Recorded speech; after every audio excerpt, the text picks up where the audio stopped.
Good evening सभी को। क्या हाल चाल है?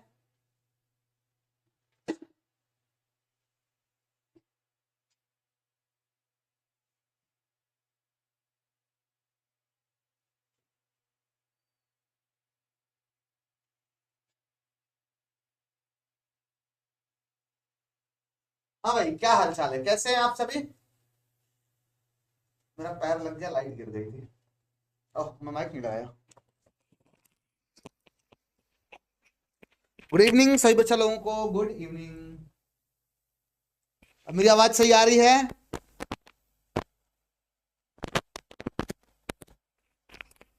Good evening, good evening, good evening. तो चलिए, आज हम लोगों को स्टार्ट करना है यंग का डबल स्लिट एक्सपेरिमेंट। ठीक है, यंग ने एक एक्सपेरिमेंट किया।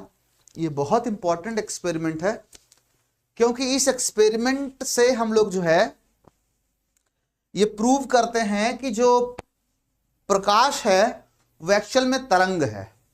ठीक है, बहुत लफड़ा है ना, प्रकाश तरंग की कण है। तो ये एक ऐसा एक्सपेरिमेंट है, यंग डबल स्लिट एक्सपेरिमेंट, जिसमें प्रकाश के तरंग प्रकृति की पुष्टि होती है। ये तय हो जाता है कि प्रकाश तरंग है। ठीक है, और इसके बाद है व्यतिकरण, उससे भी विवर्तन, उसमें भी ये डिसाइड हो जाता है कि प्रकाश तरंग है। उसके बाद ध्रुवण, उसमें भी ये डिसाइड हो जाता है कि प्रकाश तरंग है। यानी कि व्यतिकरण, विवर्तन और ध्रुवण तीन ऐसी घटनाएं हैं जो प्रूव करती हैं कि प्रकाश तरंग है।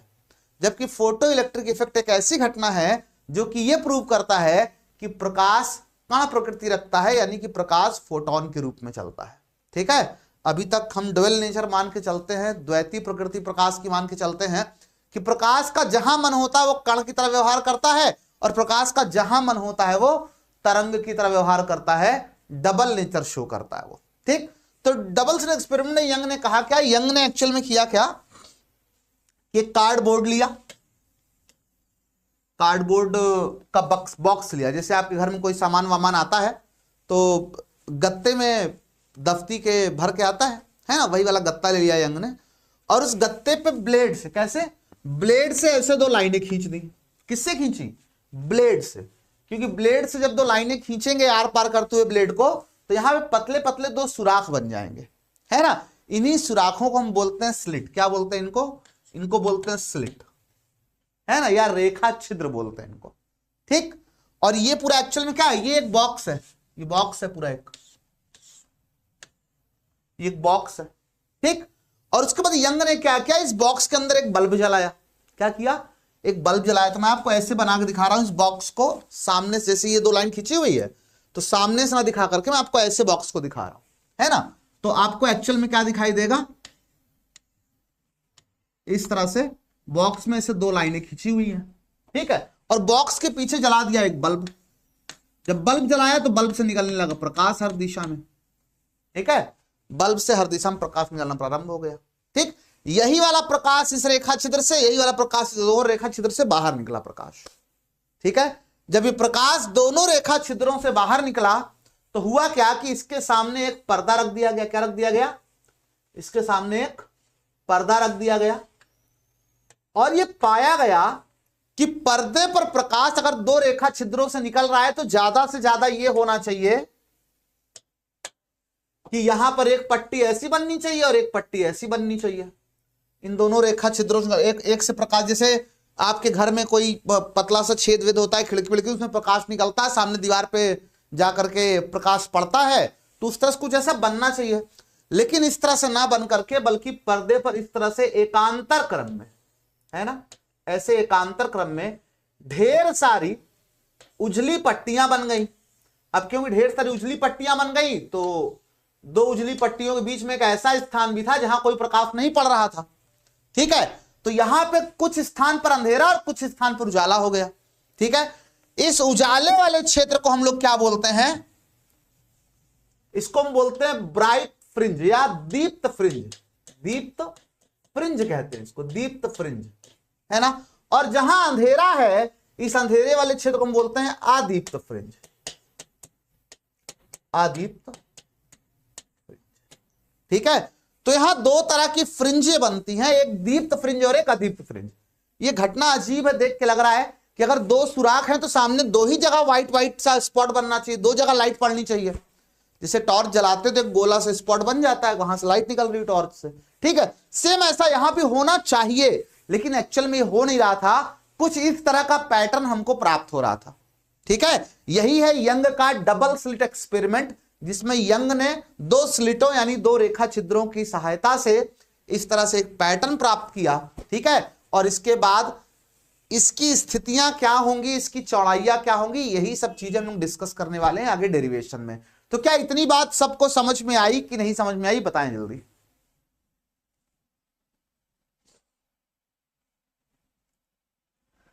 बेटा क्लास 12th का नया बैच आप लोगों का, बस इन भैया लोगों का एग्जाम खत्म हो जाए उसके बाद स्टार्ट हो जाएगा।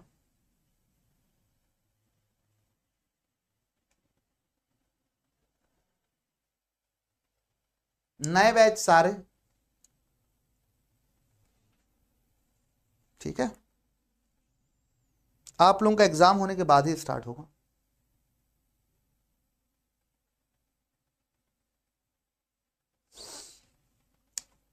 थ्योरी कैसे याद करें, थ्योरी को याद करने की आवश्यकता कम पड़ेगी अगर आप समझने पर ज्यादा फोकस करेंगे तो, है ना।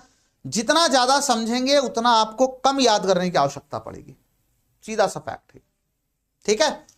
तो ये एक्सपेरिमेंट था। अब यंग ने इस एक्सपेरिमेंट की सहायता से कैसे इन फ्रिंजों की चौड़ाई और इनकी स्थितियों के लिए सूत्र प्राप्त किया, ये वो सूत्र हम लोग देख लेते हैं, ठीक है।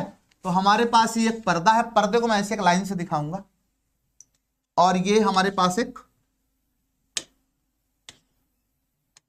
दो स्लेटें हैं, पतला पतला रेखा छिद्र है, इसके पीछे मैंने एक सोर्स लगा दिया, इस सोर्स से प्रकाश निकलेगा और यही प्रकाश जब यहां से होकर के पास होगा, ठीक है, तो जा करके इस पर्दे पर कहीं पर पड़ेगा, और पर्दे पर जहां पर भी पड़ेगा वहां पर जब ये आपस में अध्यारोपित होगा, अध्यारोपित मतलब अगर इनके बीच पथांतर जो है वो लैम्डा होगा, 2 लैम्डा 3 लैम्डा होगा, तो वहां ब्राइट फ्रिंज बन जाएगी।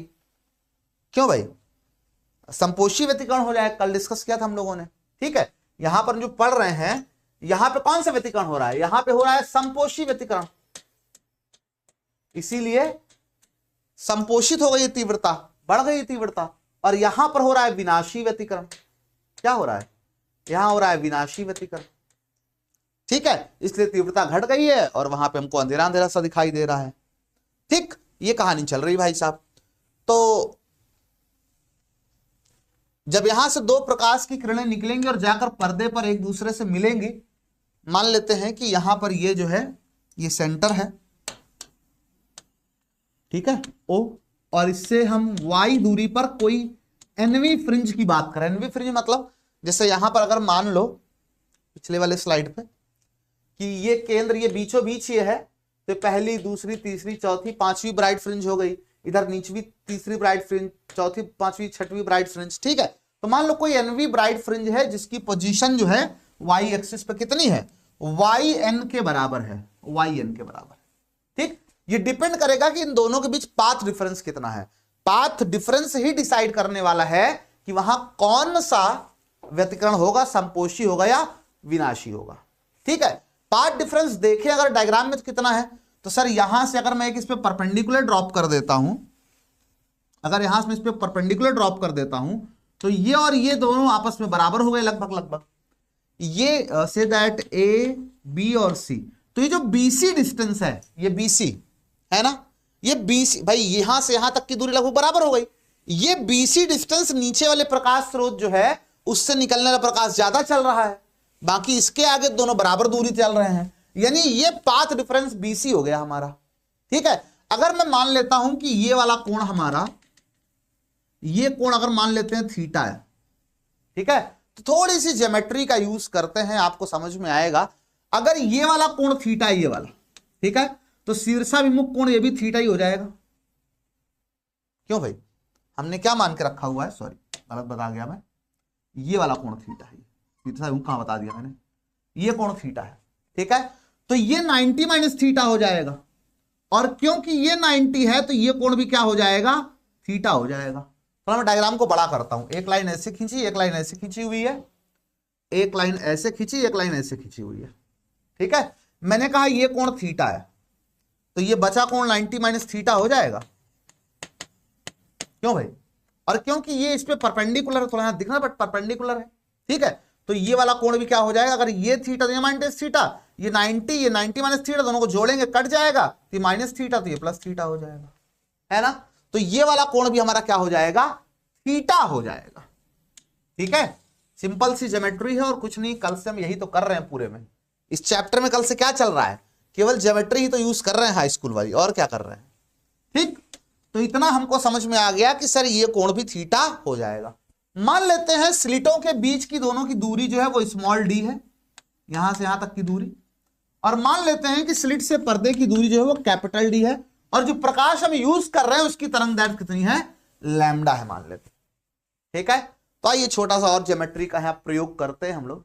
ठीक, देखिए यहां पे अगर मैं इस कोण की बात करूं, इसको मैं निकालना चाहूं, तो क्योंकि ये कोण बहुत स्मॉल है तो हम कह सकते हैं theta is equal to tan theta is equal to लंब, लंब कितना है वाई एन अपॉन आधार कितना है डी। ठीक है, तो वाई एन अपॉन में क्या हो जाएगा कैपिटल डी। ठीक, जब कोण बहुत छोटा होता है तो theta, tan theta, sine theta सब आपस में बराबर होते हैं, ये बात हम बहुत पहले डिस्कस कर चुके हैं, कोई नई बात तो है नहीं है।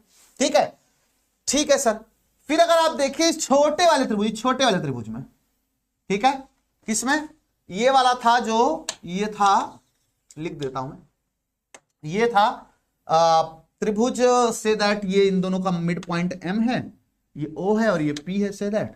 ठीक है, तो त्रिभुज POM में, किसमें था, त्रिभुज POM में बात हो रही थी।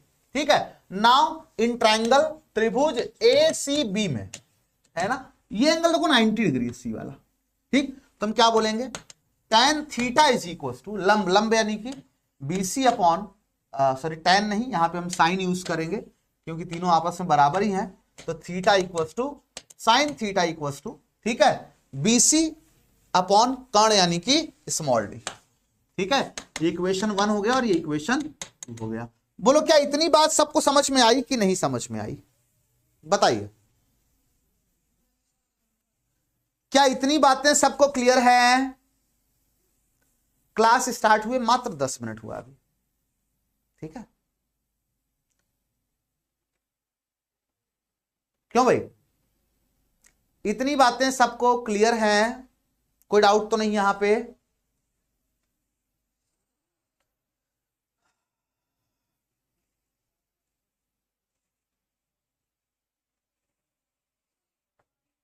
ठीक, ओके, तो आपको अक्सर दोनों इक्वेशन से बराबर ही हैं आपस में, तो Y N upon capital D is equal to BC upon small d, तो यहां से BC की वैल्यू कितनी आ जाएगी, Y N into small d divided by capital D. ठीक है, ये BC की वैल्यू आ गई, बस यही काम अपना हो गया। हम लोगों ने पाथ डिफरेंस कैलकुलेट कर लिया, Y N into small d upon में कैपिटल डी, ये BC की वैल्यू आ गई। ये क्या है, पाथ डिफरेंस है, क्या है ये पाथ डिफरेंस है। और आप मुझे बताओ समपोषी व्यतिकरण के लिए, समपोषी व्यतिकरण के लिए, समपोषी व्यतिकरण के लिए यानी जहां दीप्त फ्रिंज बन रही है, समपोषी व्यतिकरण के लिए, या आप कह सकते हो दीप्त फ्रिंजों के लिए पाथ डिफरेंस कितना होता है, हमने पढ़ा है सर n लैम्डा होता है, विनाशी व्यतिकरण के लिए n minus half into lambda होता है। क्यों भाई, कल की क्लास में डिस्कस हुआ था। ठीक है, यानी कि हम कह सकते हैं कि Y N into small d upon capital D, इसका मान हम कैलकुलेट किया था अभी, इक्वल टू n लैम्डा, तो यहां से वाई एन की वैल्यू आ जाएगी n capital D lambda upon में स्मॉल डी, है ना। ये हो गई दीप्त फ्रिंज की स्थिति, क्या हो गई, दीप्त एनवी दीप्त फ्रिंज की स्थिति। दीप्त, कोई पूछे तीसरी दीप्त फ्रिंज कहां बनेगी, तो बता देना तीसरी दीप्त फ्रिंज n बराबर 3 रख लो। बोलो आसान था, डेरिवेशन कुछ था तो नहीं इसमें, है ना, बहुत बेसिक बहुत आसान सी बातें थी, आई होप सबको समझ में आई होंगी। ठीक है, अगर मैं यहां पे बात करूं विनाशी व्यतिकरण के लिए, विनाशी व्यतिकरण के लिए, विनाशी व्यतिकरण के लिए, विनाशी व्यतिकरण के लिए, है ना, तो विनाशी के लिए पाथ डिफरेंस कितना था, याद करो n-1/2 लैम्डा। क्यों भाई, वैल्यू पुट करो यहां पे, तो आपको हो जाएगा वाई एन डी अपॉन में कैपिटल डी बराबर n-1/2 इंटू लैम्डा। तो यहां से वाई एन की वैल्यू कितनी आ जाएगी, n-1/2 लैम्डा, ठीक है, into D upon sorry small D, नहीं capital D upon small D. सही है। तो यहां से हम लोगों ने अदीप्त फ्रिंज की स्थिति निकालनी। किसकी स्थिति है ये है अदीप्त फ्रिंज की स्थिति, अदीप्त फ्रिंज की स्थिति, अदीप्त फ्रिंज की स्थिति। बोलो बात समझ में आई कि नहीं समझ में आई? कोई डाउट किसी को?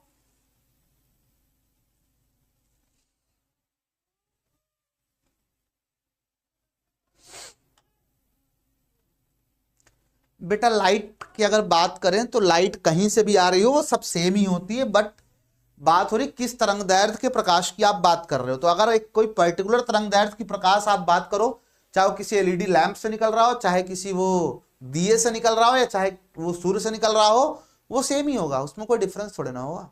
ठीक है, प्रकाश तो प्रकाश है, ठीक है। लेकिन होल सोल बात करोगे तो सूर्य के प्रकाश का स्पेक्ट्रम बहुत वाइड है ना, बहुत वाइड स्पेक्ट्रम है, उसमें बहुत सारी तरंगे निकलती हैं, जबकि जो लैंप जल रहा है उसमें हर तरह की तरंगे नहीं निकलती हैं। ठीक है,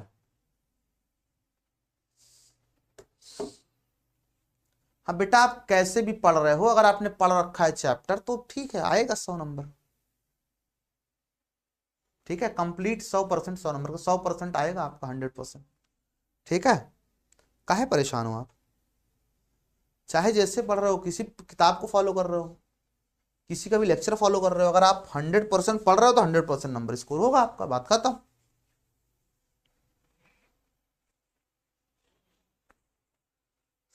ठीक है, दीप्त फ्रिंज की स्थिति हो गई, अदीप्त फ्रिंज की स्थिति हो गई।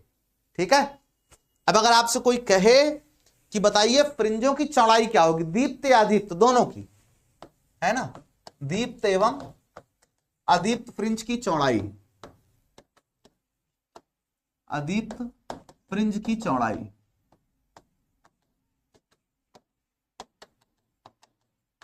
ठीक, तो चौड़ाई को W से लिखते हैं। एक बात बहुत सिंपल सी है, अगर यहां पे दीप्त फ्रिंज बन रही है, यहां दीप्त फ्रिंज बन रही है, तो दोनों के बीच का जो गैप आएगा वो अदीप्त फ्रिंज हो जाएगी, है ना। और अगर यहां पे अदीप्त फ्रिंज बन रही है, यहां अदीप्त फ्रिंज, दोनों के बीच का गैप जो है वो दीप्त फ्रिंज हो जाएगी। ठीक है, यानी दो दीप्त फ्रिंज की स्थितियों को आपस में घटाओगे तो अदीप्त फ्रिंज की चौड़ाई मिल जाएगी, और दो अदीप्त फ्रिंज की स्थितियों को आपस में घटाओगे तो दीप्त फ्रिंज की चौड़ाई मिल जाएगी, है ना। और दोनों बराबर आता है, कोई भी पूछे आपसे, ठीक है, आप उसमें कर सकते हो, कोई दिक्कत की बात नहीं है। तो वाई एन में से इसके ठीक एक पहले वाली घटा दो। ठीक है, अगर दीप्त घटा रहे हो तो अदीप्त की चौड़ाई मिलेगी, अदीप्त घटा रहे हो दीप्त चौड़ाई मिलेगी, दोनों बराबर ही आता है, इसलिए किसी को घटा लो।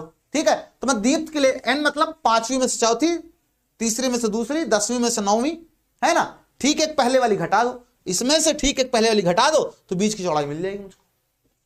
ठीक है, तो आप कहोगे ठीक है sir, W equal to Y N कितना है, N D lambda upon small d formula था, और यहां पे माइनस एन की जगह n-1 कर दो sir, D lambda upon small D.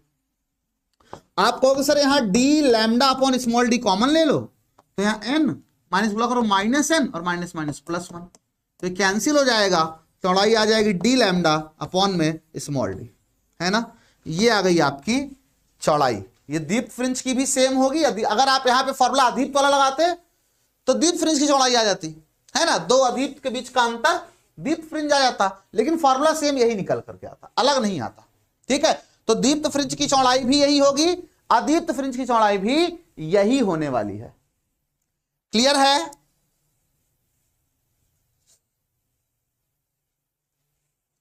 क्यों भाई, इसमें किसी कोई डाउट?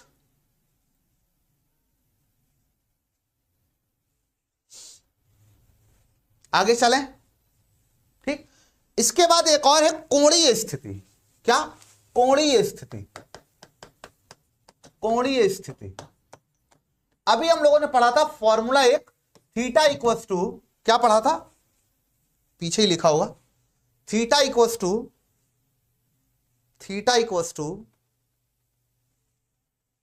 वाई एन अपॉन में डी। क्या है वाई एन अपॉन में डी? ठीक है, तो बीच वाले देखो ये क्या है, यहां से हम थीटा माप रहे हैं, तो थीटा मतलब कोणीय स्थिति तो माप रहे हैं, तो वाई एन में डी से भाग दो तो आपको कोणीय स्थिति मिल जाएगी। बड़ा आसान सा फॉर्मूला है इसका।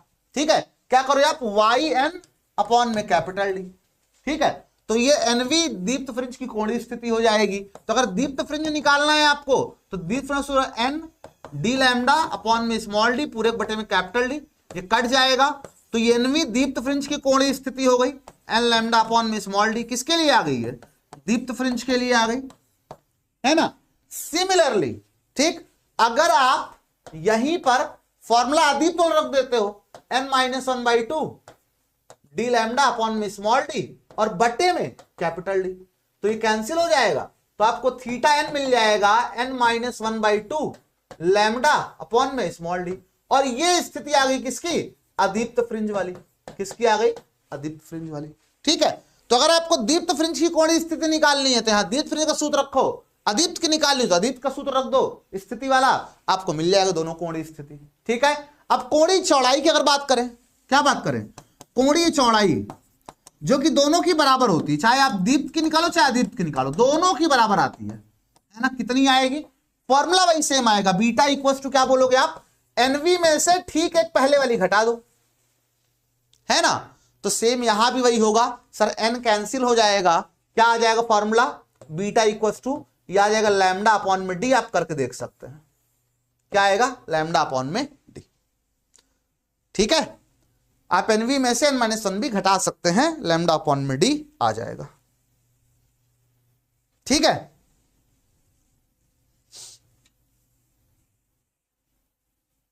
ठीक, अरे लाइट तो लाइट होती यार, किसी की लाइट हो, क्या बकवास कर रहे हो, कब से यही बात बता रहा हूं, सुनाई नहीं दे रहा है क्या, मेरी बात को सुनो खुद ही आंसर मिल जाएगा।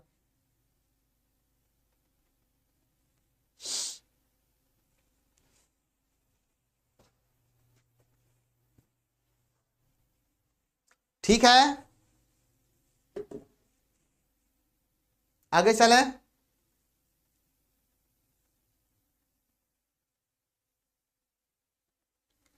आगे चला जाए।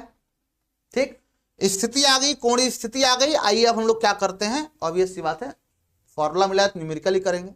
ठीक है, लेकिन उसके पहले कुछ पॉइंट्स है, बड़े इंपॉर्टेंट पॉइंट्स हैं, बात मुझसे मत कहना, इससे भाई साहब एक एक नंबर में बहुविकल्पीय बहुत ढेर सारे क्वेश्चन आते हैं। ठीक है, इसका स्क्रीनशॉट ले लो और अच्छे से पढ़ लेना, इस चैप्टर से जितने भी बहुविकल्पी और एक एक नंबर वाले क्वेश्चन आपको मिलेंगे वो सब इससे हो जाएंगे। ठीक है, कॉम्पिटिटिव एग्जाम में जितने क्वेश्चन आते हैं वो सब इससे हो जाएंगे। ठीक, कॉन्सेप्ट बेस्ड। ठीक है, बहुत इंपॉर्टेंट पढ़ना है ये, पढ़ दे रहा हूं एक बार में। कह रहा है कि दीप्त और अदीप्त फ्रिंज की चौड़ाई का मान समान होता है, जस्ट अभी हम लोगों ने प्रूव कर दिया। ठीक है, तो इसमें कोई टेंशन की बात है नहीं। अब क्योंकि आप फ्रिंज की चौड़ाई कह लो या फ्रिंज की स्थिति कह लो, उसके फॉर्मूले लैम्डा आता है, और लैम्डा अलग अलग रंग के लिए अलग अलग होता है। मतलब सेम एक्सपेरिमेंट में अगर आप लाल प्रकाश यूज करोगे तो आपको फ्रिंज की चौड़ाई अलग मिलेगी, आप हरा प्रकाश यूज करोगे तो आपको फ्रिंज की चौड़ाई अलग मिलेगी, आप पीला प्रकाश यूज करोगे तो फ्रिंज की चौड़ाई अलग मिलेगी। ठीक है, अलग अलग रंग का प्रकाश प्रयोग करने पे अलग अलग चौड़ाई आपको मिलने वाली है। बोली बात समझ में आ रही कि नहीं समझ में आ रही है, क्यों भाई,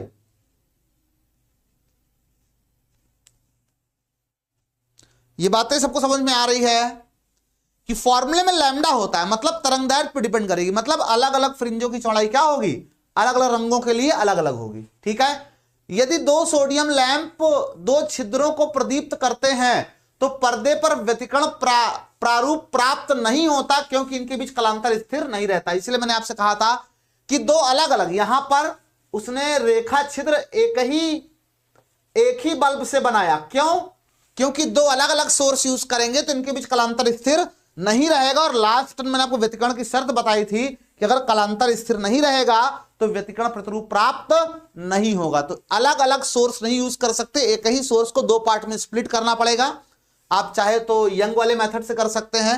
आप कमेंट बॉक्स में सोच के बताना कि मैं एक बल्ब से उसको क्या ऐसी व्यवस्था बनाऊं, जैसे एक तो इसने बना दिया गत्ते में लाइन खींच के पीछे बल्ब रख दिया, दो जगह से प्रकाश निकल रहा है, तो दूर से देखने पे यहां से भी प्रकाश चमकेगा, यहां से भी प्रकाश चमकेगा, तो दो बल्ब जैसा दिखाई देगा। आपको बताना है मैं ऐसे और कौन कौन सी व्यवस्था कर सकता हूं, सोच के बताना कि सोर्स तो एक हो लेकिन दो अलग अलग जगह से प्रकाश आए, है ना, कुछ ऐसा जुगाड़ कर दिया जाए। ठीक, सोचना आप लोग, कमेंट बॉक्स में बताना मेरे को। कह रहा है स्रोत झिर्री की चौड़ाई बढ़ाने पर व्यतिकरण प्रारूप कम तथा अस्पष्ट हो जाता है। एक बात हमेशा याद रखिएगा, ये जो आपने झिर्री का मतलब क्या होता है, स्लिट, ठीक है, ये जो आपने झिर्री बना करके रखी हुई है, ये इसको हमने ब्लेड से काट के बनाया है। अब सोच को ब्लेड से काटने का मतलब है कि हम कितना ज्यादा पतला बनाना चाहते हैं उसको, ठीक है। और अगर हम पतला नहीं बनाएंगे, बहुत ज्यादा मोटा कर देंगे उसको, चौड़ाई को, मतलब हमने ऐसे गत्ता लिया और ब्लेड से लाइन खींचने के बजाय हमने क्या किया, हमने इसे मोटा मोटा कट मार दिया, स्लिट हमारी अच्छी बन गई। अब ना, यहां व्यतिकरण प्ररूप आपको प्राप्त ही नहीं होगा यहां तो, है ना।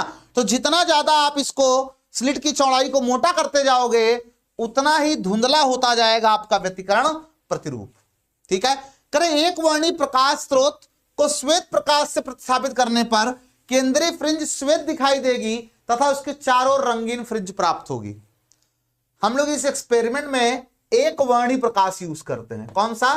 एक वर्णी प्रकाश यूज करते हैं, मोनोक्रोमेटिक लाइट यूज करते हैं। मतलब मैंने अभी कुछ देर पहले बोला था कि लाल रंग का, हरे रंग का, पीले रंग का, ठीक है, लेकिन सिंगल कलर होना चाहिए, मोनोक्रोमेटिक होना चाहिए, ठीक है। अगर आप श्वेत प्रकाश यूज कर लोगे तो क्या होगा कि श्वेत प्रकाश में स्थित हर एक तरंग दैर्ध्य के लिए, मतलब लाल रंग के लिए अलग, पीले रंग के लिए अलग, हर एक के लिए अलग अलग व्यतिकरण प्रतिरूप बनना शुरू हो जाएगा।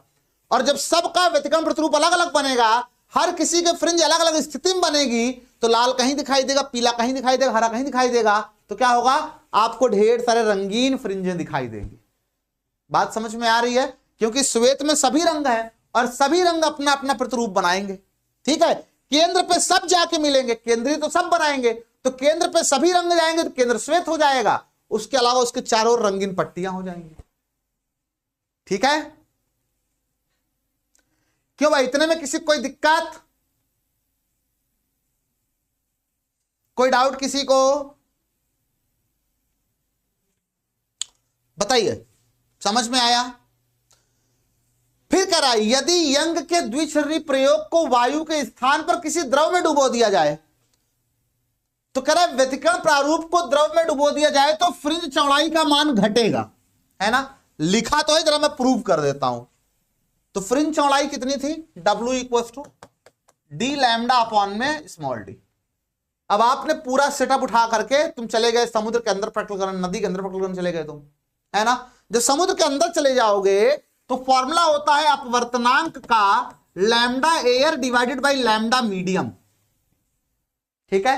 तो अब हमें यूज करना पड़ जाएगा लैम्डा मीडियम, क्योंकि अपवर्तनांक, सॉरी, हम लोग प्रैक्टिकल कहां कर रहे हैं? पानी के अंदर या किसी भी द्रव के अंदर। जब पानी के अंदर प्रैक्टिकल करेंगे तो तरंग दैर्ध्य पानी वाली लिखेंगे हम लोग, है ना, और उसका फॉर्मूला निकल करके आ जाएगा lambda air divided by N. N क्या है? अपवर्तनांक है। अगर मैं इसको उठा के यहां पुट करता हूं तो फ्रिंज चौड़ाई निकल करके आ जाएगी D lambda air divided by N into D. यहां पे मैं अपवर्तनांक को एन की जगह म्यू से रिप्लेस कर देता हूं, है ना। क्यों? क्योंकि सर एन ऑलरेडी हम लोग फ्रिंज की नंबर के लिए यूज कर रहे हैं, एनवी फ्रिंज, तो कंफ्यूजन होगा, तो मैं अपवर्तनांक के लिए म्यू यूज कर दे रहा हूं यहां पे, है ना। तो D lambda air divided by D. अब क्योंकि म्यू की वैल्यू हमेशा, अपवर्तनांक हमेशा ग्रेटर देन 1 होता है, अगर अपवर्तनांक हमेशा ग्रेटर देन 1 होगा तो एक से बड़ी संख्या, देखो यहां केवल डी लैम्डा अपॉन डी है, यहां पे मैं क्या कर रहा हूं, म्यू से भाग दे रहा हूं। यानी जो फ्रिंज चौड़ाई जो आपकी लिक्विड में आएगी, जो भी द्रव में आपने डुबोया है, ये तो एयर में है फ्रिंज चौड़ाई, है ना, और ये किसी लिक्विड में है, ठीक। अगर मैं यहां पे दोनों के बीच देखूं तो जो लिक्विड में आएगी वो ऑलवेज क्या आएगी? लेस देन एयर आएगी। और कितनी लेस देन आएगी? कैलकुलेट कर लें अगर, तो इस पूरे के स्थान पे यहां पे एयर होगा, इस पूरे के स्थान पर डब्ल्यू ए रख दूं तो यहां पे डब्ल्यू एल इक्वल टू आ जाएगा W air divided by mu. यानी म्यू से हम भाग दे देंगे, अपवर्तनांक से भाग दे देंगे, तो हमको नई फ्रिंज चौड़ाई मिल जाएगी। बड़ा ही कॉन्सेप्चुअल क्वेश्चन है, जेईई नीट के लिए पक्का है। बोले समझ में आया कि नहीं समझ में आया? बताइए जल्दी से। क्यों भाई, किसी कोई डाउट यहां तक हो तो बताइए, नहीं हो तो बताइए, ठीक है। बताएं, कोई डाउट किसी को? आगे क्या कह रहा है, कह रहा है यंग द्विझर्री प्रयोग में लैम्डा 1 तरंग दैर्ध्य को प्रकाश प्रयुक्त करने पर N1 फ्रिंजें प्राप्त होती हैं, है ना। मान लो कि हमने जब प्रयोग किया तो हमको जो है सेंट्रल के इधर मान लो 25 फ्रिंजें दिखाई दी साफ साफ, उसके बाद धुंधली हो गई, है ना। फिर उसके बाद कह रहा है कि हमने तरंगदैर्ध्य बल के लैम्डा 2 कर दिया, तो उतनी ही दूरी में हमको N2 फ्रिंजें दिखाई देती हैं, ठीक है। तो आपसे पूछ सकता है कितनी फ्रिंजें दिखाई देंगी या नया तरंगदैर्ध्य क्या होगा, तो फॉर्मूला होता है N1 lambda 1 equal to N2 lambda 2, ठीक है। ये याद कर लीजिएगा आप लोग, इस पे क्वेश्चन आता है आपके, कहेगा तरंगदैर्ध्य बदले कितनी फ्रिंजें बनेंगी, पहले 10 बन रही तब कितनी बनेंगी, ठीक है। तो ये फॉर्मूला इसके लिए है, ठीक है। तो आई होप इतनी बातें सबको समझ में आ गई होंगी। तो आइए फिर चलते हैं क्वेश्चंस की ओर। क्वेश्चन कैसे बनेंगे, इसमें न्यूमेरिकल करेंगे बेसिकली हम लोग इसमें आज। क्या बोल रहा है, करें यंग के द्विझर्री प्रयोग में झिर्रियों के बीच की दूरी यानी कि स्मॉल डी, झिर्रियों मतलब रेखा छिद्रों के बीच की दूरी स्मॉल डी दिया है 0.28 गुणे 10 की घात -3 मीटर। क्यों सर, वो mm में दिया है ना, तो मिलीमीटर को मीटर में कन्वर्ट करेंगे, तो d की वैल्यू आ जाएगी 28 इंटू 10⁻⁵ मीटर, ठीक है।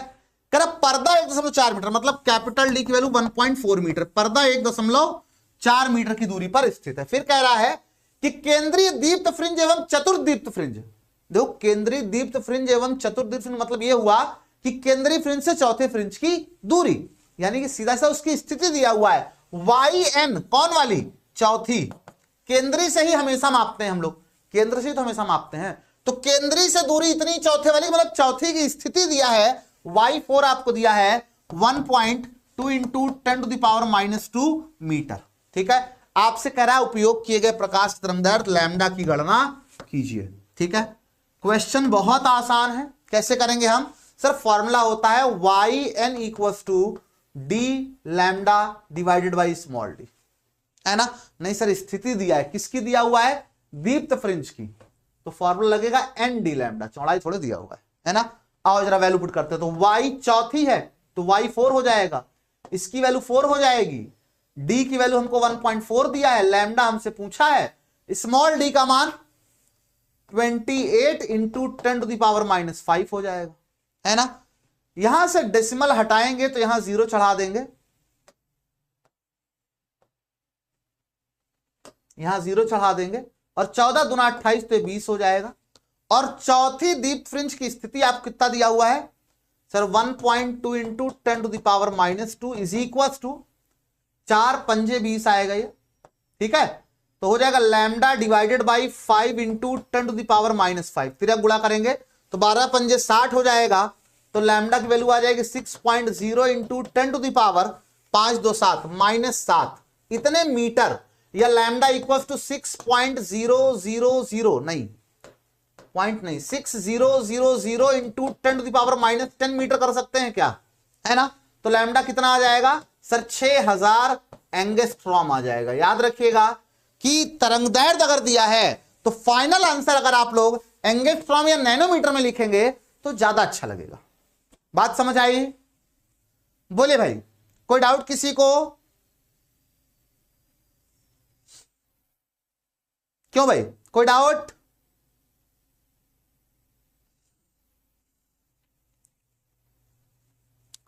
बताइए जल्दी से, कोई डाउट हो तो बताइए, नहीं हो तो कोई बात ही नहीं है। नहीं है, 6000 angstrom is the correct answer, शाबाश।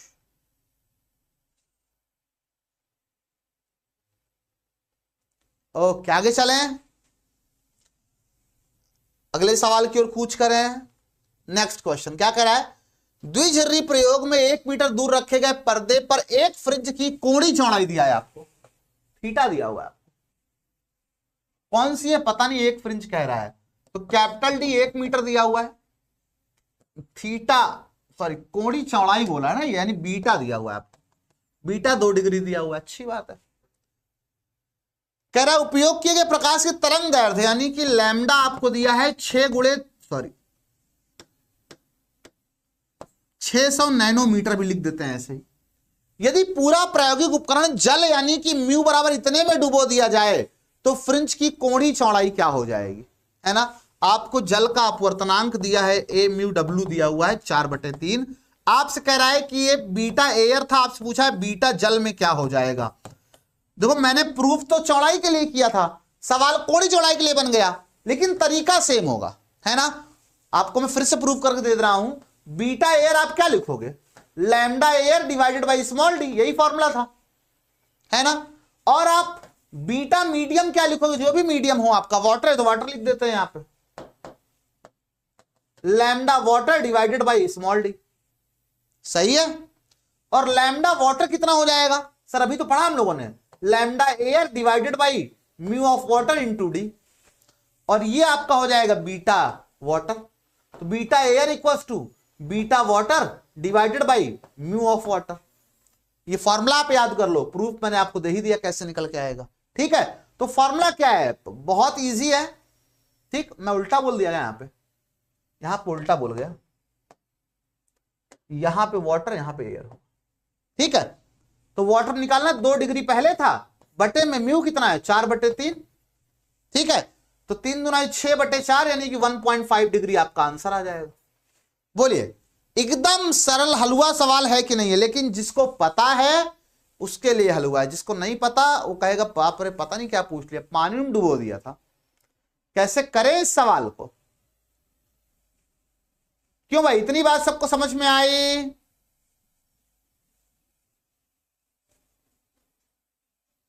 कोई डाउट किसी को,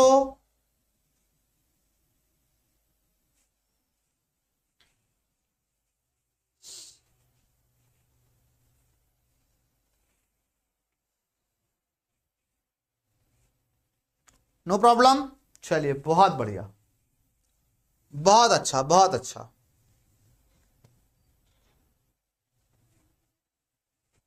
ठीक, नेक्स्ट क्या बोल रहा है, यंग के द्विस्लिट प्रयोग में कुछ दूरी पर रखे पर्दे पर व्यतिकरण फ्रिंजें प्राप्त होती है। अच्छी बात है। पर्दे की स्लिटों की ओर कह रहा पर्दे को खिसका दो इस बार, इतना मीटर खिसकाने पर, यानी कि डेल्टा डी दिया हुआ है 5 × 10⁻² मीटर पर्दा और पास लेके चले आए, ठीक है। और फ्रिंजों की चौड़ाई यानी कि डेल्टा डब्लू दिया है 3 × 10⁻5 मीटर बदल गई, ठीक है, अंतर पड़ जाता है। यदि स्लिटों के बीच की दूरी 10⁻³ मीटर हो, यानी कि स्लिटों के बीच की दूरी दी हुई है स्मॉल डी 10⁻³ मीटर, तो आप कह रहे हैं प्रयुक्त प्रकाश की तरंगदैर्ध्य ज्ञात कीजिए, आपको लैम्डा निकालना है, ठीक है। सवाल बहुत ही मतलब आसान है अगर आप पकड़ लो तो, ठीक। क्या बोल रहा है आपसे कि दोनों फ्रिंजों की चौड़ाई यानी पहले चौड़ाई कितनी रही होगी d1, लैम्डा तो सेम है, स्मॉल डी सेम है, बाद में चौड़ाई क्या हो गई होगी d2, क्यों स्थिति बदल रहा है ना, डी चेंज कर रहा है, स्लिटों और पर्दे के बीच की दूरी चेंज कर रहा है, इंटू लैम्डा अपॉन डी, ठीक है। तरंगदार स्लिटों के बीच की दूरी सेम रह रही है। अगर दोनों घटाओगे तो W1 - W2 is equal to D1 lambda upon small D minus D2 lambda upon small D. आप कहोगे सर यहां पे हम लोग लैम्डा अपॉन डी कॉमन ले लेते हैं तो ये हो जाएगा D1 - D2, सही है सर।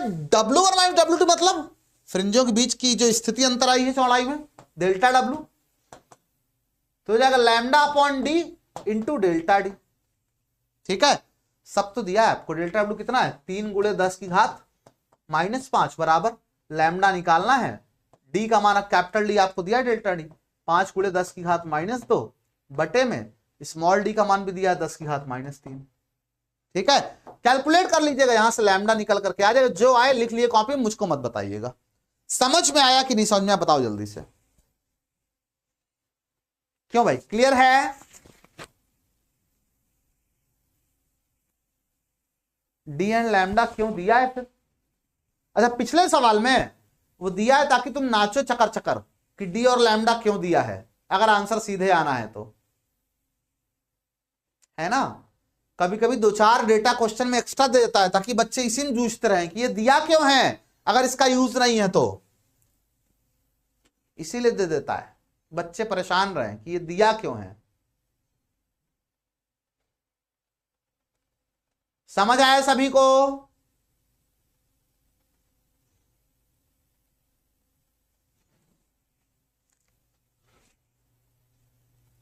किसी कोई डाउट यहां तक? बता जल्दी से, आगे चलें। चलिए नेक्स्ट अगले सवाल की ओर कूच करते हैं। सवाल नहीं, टॉपिक आ गया है। ठीक है, विवर्तन। ठीक, विवर्तन क्या? तो मुझे कह रहा है कि विवर्तन का मतलब मैं आपको सरल भाषा में बताऊं अगर, तो एक चीजें सब लोगों ने नोटिस की होंगी कि जब कभी भी आप किसी प्रकाश स्रोत के सामने खड़े होते हो तो आपकी परछाई तो बनती ही है। ठीक है, और अब ध्यान से देखो तो आपकी परछाई के साथ साथ एक बगल में एक हल्का सा और एक हल्का सा एकदम हल्का से एक ह्यू दिखाई देता है जहां पे हल्का हल्का उजाला पहुंचा रहता है, एक बाउंड्रीज टाइप दिखाई देती है आपकी परछाई। कभी देखा है आप लोगों ने? क्यों भाई, कभी देखा है तुम लोगों ने? नहीं देखा है? देखा होगा, है ना, सबने देखा होगा शायद, जिसने भी नोटिस किया होगा उसने देखा होगा।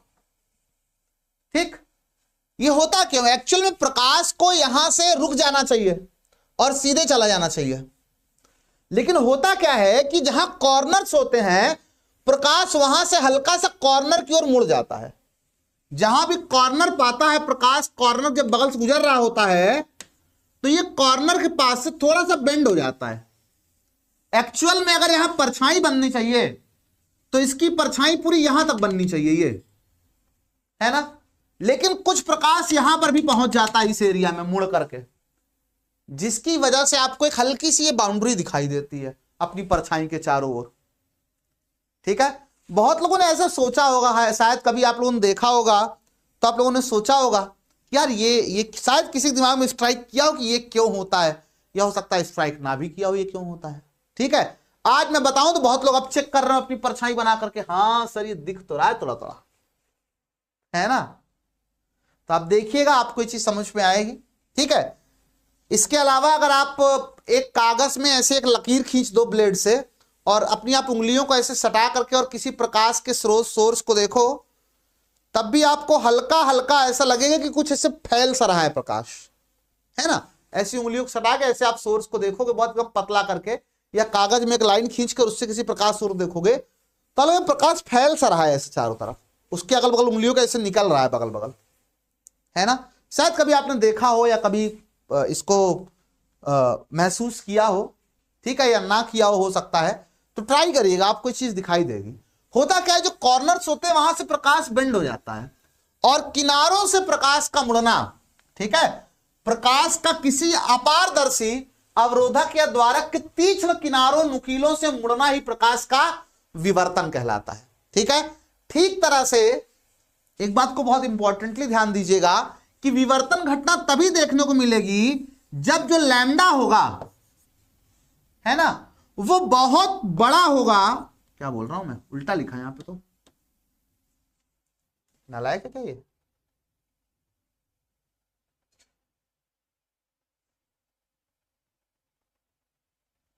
हाँ नहीं सही लिखा, मैं उल्टा पड़ गया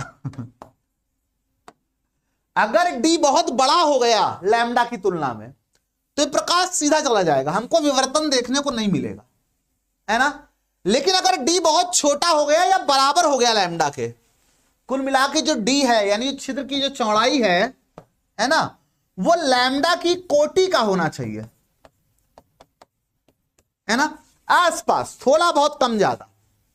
ठीक है, तो अगर डी या तो लैम्डा के बराबर है या तो लैम्डा से छोटा है, बहुत छोटा है, तो हमको विवर्तन की घटना देखने को मिलेगी। बात समझ में आई?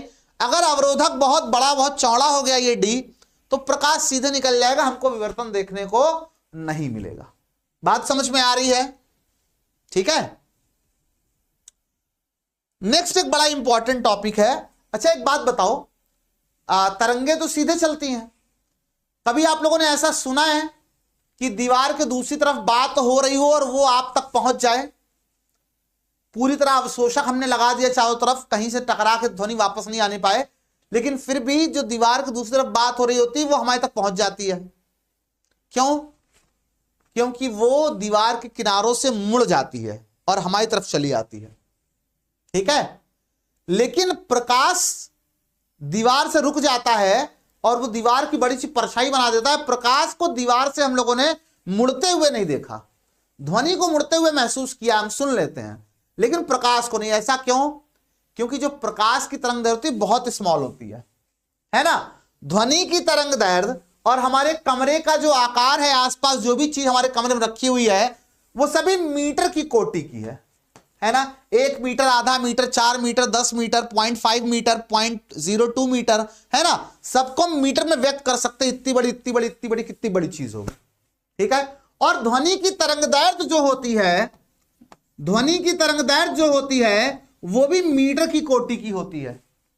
तो आपको मैंने अभी जस्ट बताया पिछली स्लाइड में कि अवरोधक का आकार अगर तरंग दैर्घ्य की कोटि का है तो विवर्तन देखने को मिलता है। इसीलिए ध्वनि तरंगों को विवर्तन बहुत कॉमन है, हम बहुत आसानी से ध्वनि को सुन सकते हैं दीवार के पार भी विवर्तन के द्वारा। ठीक है, लेकिन प्रकाश दीवार के पार यहां टॉर्च जला के नहीं पहुंचा सकते हैं, क्योंकि कमरे का आकार मीटर की कोटि में हर एक चीज का, और प्रकाश जो है उसका आकार एंगस्ट्रॉम या नैनोमीटर की कोटि में होता है, उसको एंगस्ट्रॉम में व्यक्त करते हैं हम लोग, है ना। तो प्रकाश का आकार बहुत छोटा होने के कारण तरंग दैर्घ्य और कमरे के वस्तु का आकार बहुत बड़ा होने के कारण हमको विवर्तन घटना नॉर्मली देखने को नहीं मिलती है, जबकि ध्वनि में हमको विवर्तन घटना बहुत आसानी से महसूस कर सकते हैं, देखने को मिलती है। बोलो मेरी बात समझ में आई कि नहीं समझ में आई? क्यों भाई? ध्वनि तरंगों में विवर्तन हमको दिखता है और प्रकाश में नहीं दिखता है, उसका रीजन सबको क्लियर है? बताइए।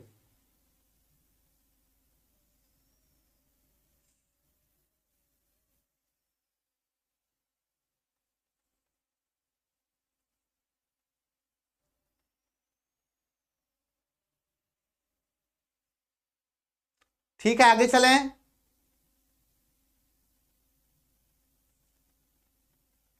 आगे चला जाए।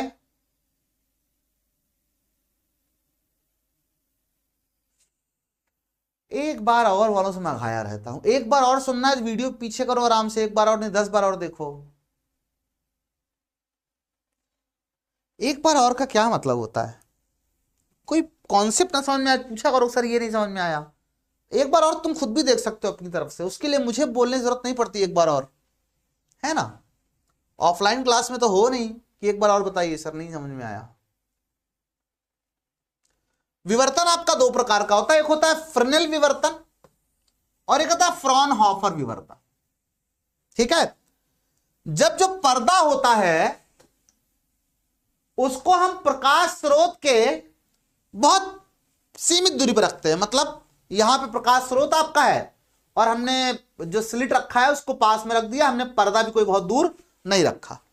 ठीक है, बहुत क्लोज एक दूसरे बहुत क्लोज डिस्टेंस पे है सारी चीजें।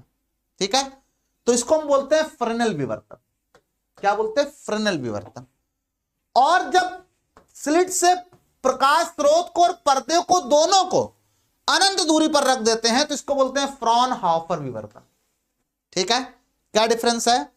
देखो एक बात सुनो, हम लोगों ने जब व्यतिकरण किया था उसमें 2 स्लिटें थी, एक स्लिट ऊपर थी जहां प्रकाश निकल रहा था, एक स्लिट नीचे थी। लेकिन विवर्तन में केवल एक स्लिट होगी बस, इसी से प्रकाश जाएगा और फिर ऐसे चारों तरफ फैल जाएगा। ये अभी आप लोगों ने स्लाइड में देखा था, केवल एक स्लिट होगी इसमें, उसमें डबल स्लिट में एक सिंगल स्लिट होगा, है ना। व्यतिकरण विवर्तन में यही डिफरेंस होता है और बाकी सब कुछ सेम ही होता है। ठीक है, कि विवर्तन सिंगल स्लिट से होता है, व्यतिकरण डबल स्लिट से होता है। दो छेद होने चाहिए व्यतिकरण में, विवर्तन केवल एक छेद से काम हो जाता है, रेखा छिद्र जिसको बोलते हैं। बात समझ में आई? ठीक है, तो फ्रॉनहोफर ने कहा कि अगर दोनों को अनंत दूरी पर रख दो, ये स्लिट है, पर्दा भी अनंत दूरी पर रख दो और प्रकाश स्रोत भी अनंत दूरी पर रख दो, दोनों को अनंत दूरी पर रख दो, तो उसको हम बोलेंगे फ्रॉनहोफर विवर्तन। और अगर हम पर्दे और स्लिट दोनों को सीमित दूरी पर रख देते हैं, सीमित दूरी पर रख देते हैं, तो उसको बोलते हैं फ्रेनेल विवर्तन। बोलिए, बात क्लियर हो गई? एक ही डिफरेंस है, स्लिट से पर्दा प्रकाश स्रोत दोनों अनंत पे रख दो, फ्रॉनहोफर दोनों को पास पास रख दो, ले आकर के नजदीक रख दो, तो फ्रेनेल विवर्तन। ठीक है, दो अलग अलग साइंटिस्ट, दोनों अलग कंडीशन में इन्होंने अपना समझा था इसको, तो इसीलिए उसको बोलते हैं, उनके नाम पे उसका नाम रख दिया गया है।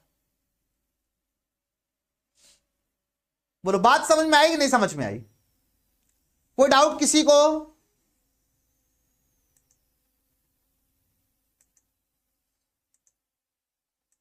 बोलिए, किसी को किसी प्रकार का कोई डाउट हो तो बताइए। क्लियर है? ठीक,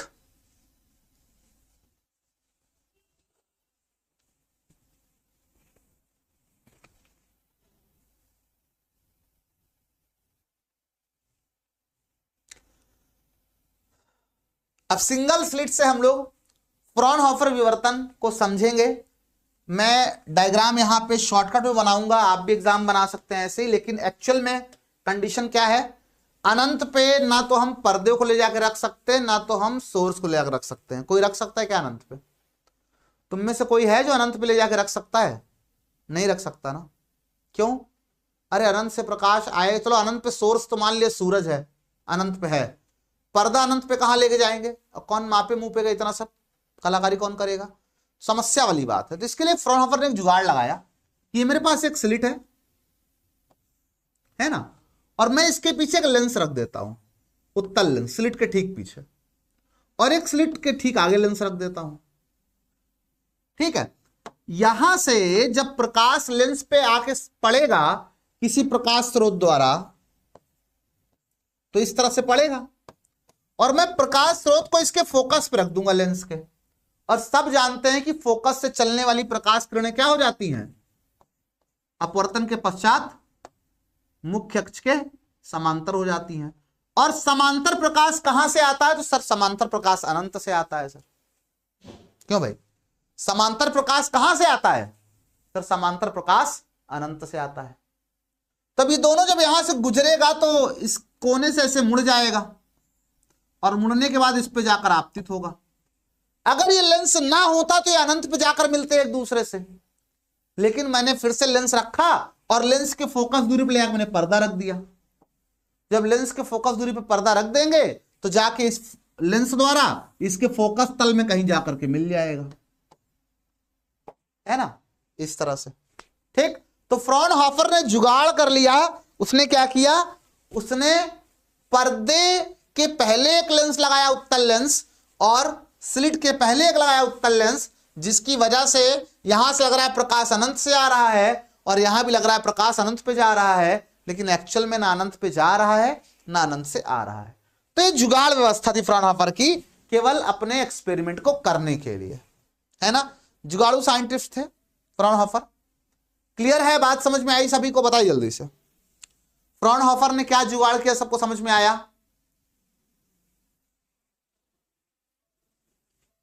ठीक, अब फ्रॉनहोफर किस तरह से कैसे अपना एक्सप्रेशन निकालेंगे देखिएगा यहां पे। ठीक, तो फ्रॉनहोफर ने कहा ये स्लिट हो गया मेरा, ठीक है, और यहां से जो है सिंगल स्लिट से जाएगा प्रकाश, इसको ज्यादा बड़ा कर दिया मैंने, सिंगल स्लिट से जाएगा प्रकाश,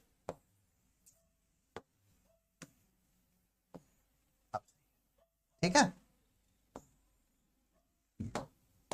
यहां से आएगा, इस पे पड़ेगा, ठीक, और यहां पर जाकर के मान लो कहीं पे ऐसे मिल जाएगा। कहां मिलेगा पता नहीं, मान लो यहीं मिल रहा है, ठीक है, मान लो यहीं पे, ठीक है, यहां पे इसको मैं ऐसे मिला लेते हैं। ठीक, ये स्लिट की चौड़ाई जो है किसी बुक में ए, किसी बुक में डी, किसी बुक में ई लिखी होगी, तो जो आपको मानना है मैं मान ले रहा हूं, चलो ई मान ले रहा हूं, इसकी चौड़ाई ई है, ठीक है। तो अगर मैं यहां पे एक लाइन ड्रॉ करता हूं और इस कोण को अगर मैं थीटा कहता हूं और यहां पे एक परपेंडिकुलर ड्रॉप करता हूं, ठीक है, तो ये कोण भी थीटा हो जाएगा, इसमें कोई नई बात नहीं होगी, आपने अभी भी सीखा कुछ देर पहले, ठीक है। और ये इनके भी पार्ट मान लेते हैं कि स्लिट S1 है, स्लिट कह रहा हूं, ये ए है और ये बी है, ठीक है, ये पी पे दोनों जाके मिल रहे हैं, ये सेंटर पॉइंट ओ है, ये सेंटर पॉइंट एम है, ठीक है। तो ये सब पुराना ही चल रहा है, जैसे अभी लोग किया था वहां पे वही सब सेम चीज है। तो यहां पे हम कह सकते हैं सर कि इसको मैं सी कह दे रहा हूं, तो थीटा बराबर साइन थीटा बराबर, ठीक है, क्या आएगा, तो आपको अक्सर लंब यानी कि बीसी अपॉन में कर्ण यानी कि स्लिट की चौड़ाई स्मॉल ई, तो यहां पे बीसी बराबर आ जाएगा ई साइन थीटा। क्यों भाई, क्लियर है, बीसी बराबर ई साइन थीटा। अब देखो विवर्तन को एक्सप्लेन कैसे किया गया। विवर्तन को एक्सप्लेन करने के लिए बड़ा ही मतलब लॉजिकल अप्रोच है, समझिएगा आप लोग। ये माना गया कि ये जो सिंगल स्लिट है इसको मैंने दो बराबर भागों में बांट दिया, सिंगल स्लिट को मैंने दो बराबर भागों में बांट दिया, ठीक है, आधा ऊपर आधा नीचे। तो कुछ कुछ देखो, एक्चुअली विवर्तन की जो एक्सप्लेनेशन दिया गया है वह व्यतिकरण की हेल्प से ही दिया गया है ना।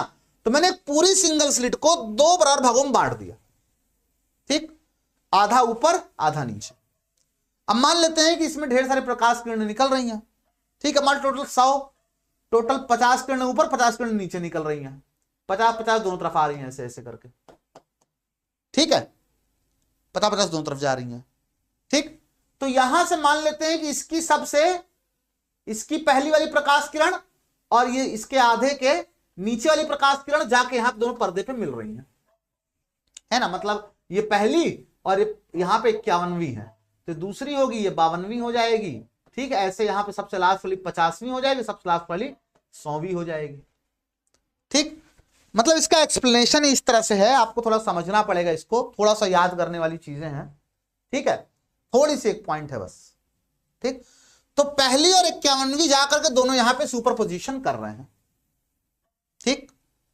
अब इनके बीच पाथ डिफरेंस क्या होगा, ये पाथ डिफरेंस यही वाला है सर इनके बीच, ठीक। अगर आप ये वाला डायग्राम देखिए, ठीक है, तो आधा ठीक यहां पे है, ठीक है, आधा ठीक यहां पे है।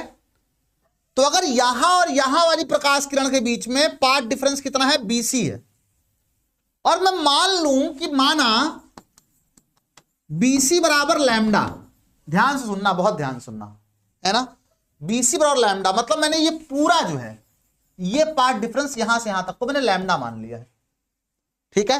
हाई स्कूल में आप लोगों ने एक प्रमेय पढ़ी होगी, ये एक त्रिभुज है, नहीं पढ़ी मैं भी बता दे रहा हूं, ये त्रिभुज है और एक भुजा का ये मध्य बिंदु है जो यहां जाकर के मिल रहा है, ठीक है, और ये रेखा इसके समांतर है, ये मिड पॉइंट हो गया, इसका मध्य बिंदु है। तो आपने पढ़ा होगा, शायद आपको पता हो कि अगर ये x है तो ये इसकी लंबाई आधी x/2 हो जाएगी। पढ़ा है किसी ने, पता है तुम लोगों को, नहीं पता, बताओ। अगर ये वाली लंबाई x है तो ये लंबाई x/2 जस्ट आधी हो जाएगी। उसी प्रकार से यहां ध्यान से देखिए, अगर मैं इस पूरे को, देखो ये हाफ मिड पॉइंट दिख नहीं रहा है, थोड़ा डायग्राम में लगेगा, बट अगर ये पूरा AC है तो इसका आधा हुआ, है ना, अगर ये आधा हुआ, इसका मिड पॉइंट हुआ, तो अगर ये BC है और इसको मैं M कह रहा हूं, इसको मैं D कह दे रहा हूं, तो क्या BC का आधा MD हो जाएगा। ठीक वैसे ही एक त्रिभुज यहां आपको दिख रहा होगा ऐसे करके, ये देखो मिड पॉइंट है, ये समांतर है इसके, है ना, तो अगर ये इसका मिड पॉइंट है तो इसकी लंबाई MD की लंबाई BC की ठीक आधी हो जाएगी, है ना। तो अगर BC बराबर लैम्डा है तो MD बराबर λ/2 हो जाएगा, बोलो, तो MD बराबर λ/2 हो जाएगा, ठीक है। क्या इतनी बात सबको समझ में आएगी, नहीं समझ, बताओ जल्दी पहले मेरे को। हाँ, थेल्स थ्योरम, क्या बात है, बहुत बढ़िया विकास, थेल्स थ्योरम,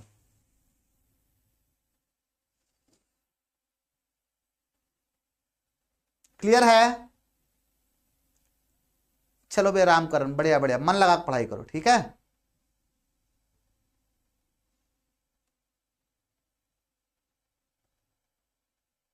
क्लियर है। तो मैं कह सकता हूं कि अगर BC बराबर लैम्डा तो MD बराबर λ/2 हो जाएगा, ठीक है।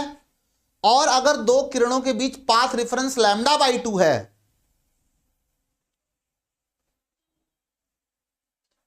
तो उस स्थिति में यहां पे मैं देख सकता हूं कि ओरिजिनल पाथ डिफरेंस कितना है, लैम्डा है, ठीक, और BC के बीच क्या आ गया, λ/2।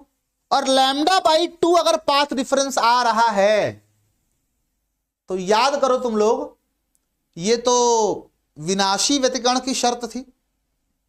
क्यों भाई? अगर पाथ डिफरेंस λ/2 है तो किसकी शर्त थी? है विनाशी व्यतिकरण की शर्त थी कि नहीं थी? बताओ मेरे को।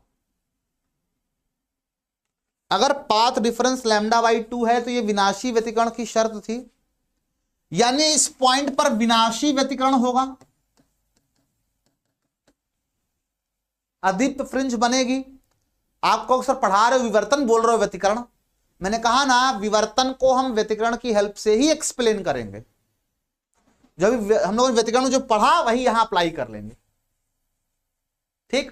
यानी कि पाथ डिफरेंस λ/2 हुआ, ठीक है, तो वहां पे क्या बनने वाला है, MD के लिए path difference λ/2। Original path difference कितना है, वो तो लैम्डा ही है, ठीक।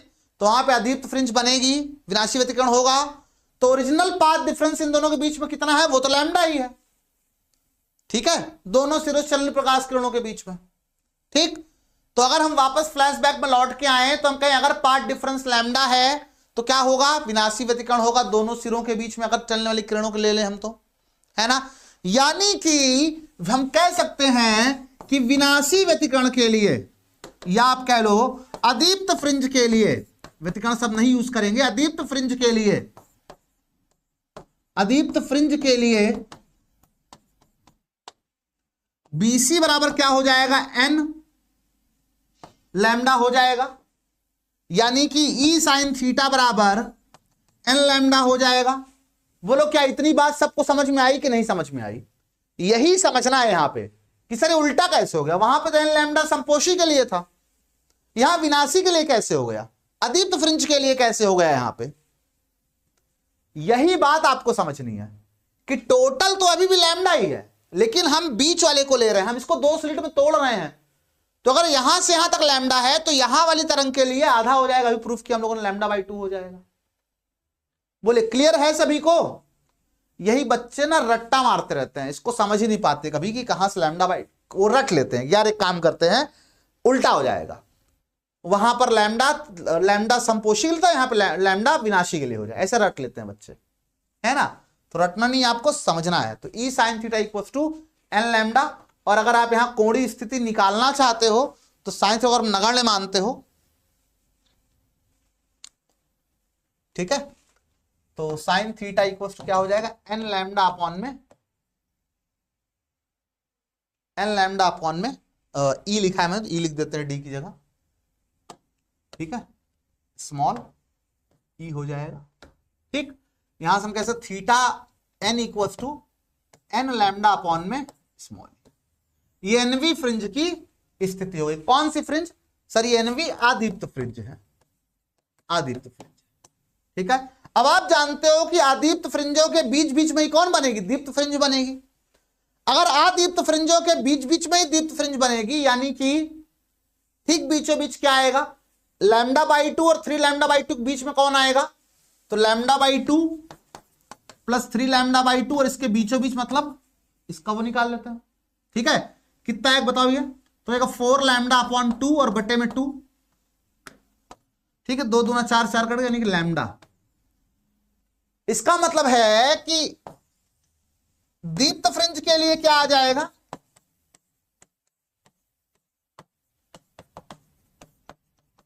दीप्त फ्रिंज के लिए क्या आ जाएगा, ठीक है, λ/2 3/2 बीच में लैम्डा आया, ठीक है, यानी कि वो बीच हमने बीच वाला निकाला ना, ठीक है, तो उसका डबल हो जाएगा वो, ठीक, एग्जैक्टली।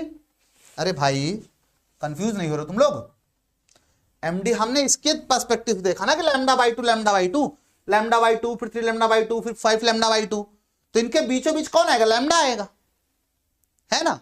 तो जस्ट उसका उल्टा यहां भी हो जाएगा। देखिए यहां पर अगर मैं थोड़ा सा ऐसे समझाऊंगा आपको, ग्राफ से ज्यादा बेटर समझ में आ जाएगा।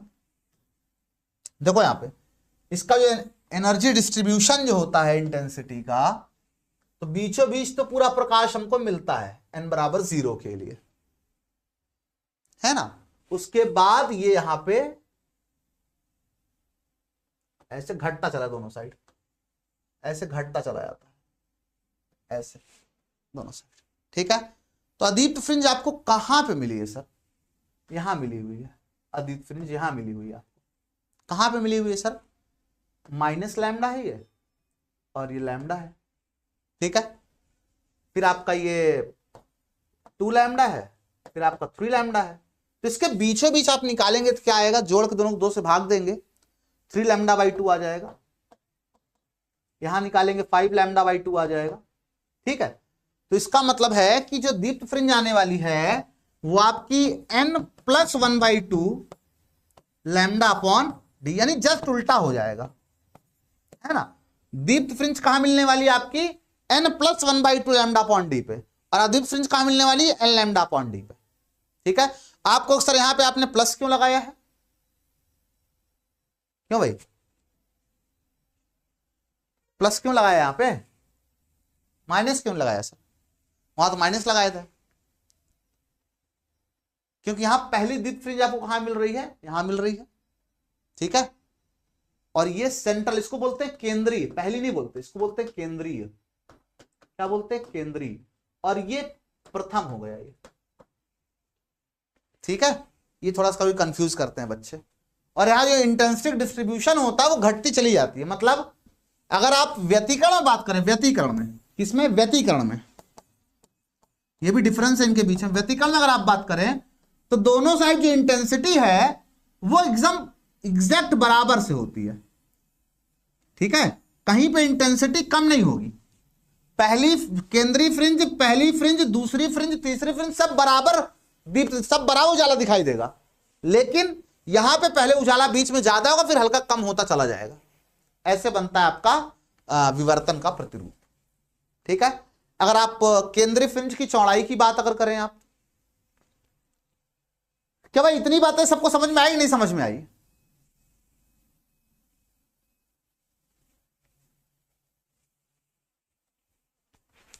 बोलिए, क्लियर है सभी को? किसी कोई डाउट हो तो बताइए।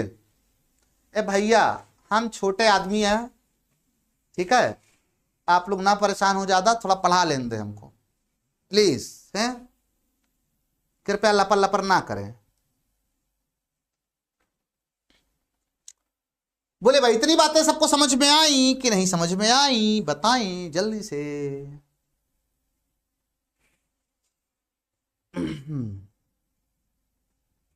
क्लियर? आगे चले।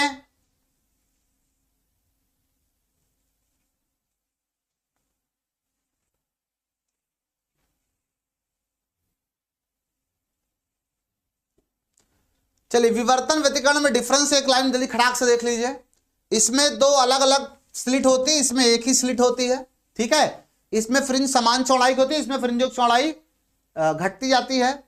इसमें फ्रिंजों की तीव्रता समान होती है, इसमें तीव्रता घटती जाती है। इसमें निम्निष्ठ पर प्रकाश तीव्रता लगभग 0 होती है, और इसमें निम्निष्ठ प्रकाश तीव्रता 0 नहीं होती है, ठीक है। ये डिफरेंसेस हैं। आप चाहो तो इसका फोटोकॉपी ले लो, मैंने हर एक बात को समझाया है पढ़ाते समय, अब यहां समराइज कर दिया बस मैंने, ठीक है। जल्दी इसका फोटो खींचो, आगे चलें। चलिए आगे चलते हैं। एक क्वेश्चन आपके सामने आ गया, प्यारा सा क्वेश्चन, ठीक है। अरे गधा, आगे चलें। कह रहा है 600 नैनोमीटर तरंग दैर्घ्य, कितनी? 600 नैनोमीटर। तो लैम्डा 600 नैनोमीटर आपको दिया है, मतलब 600 × 10⁻³ कर लेता हूं मैं। ओहो नैनोमीटर सर, क्या कर रहे हो सर? -9 मीटर सर, ये सही है सर।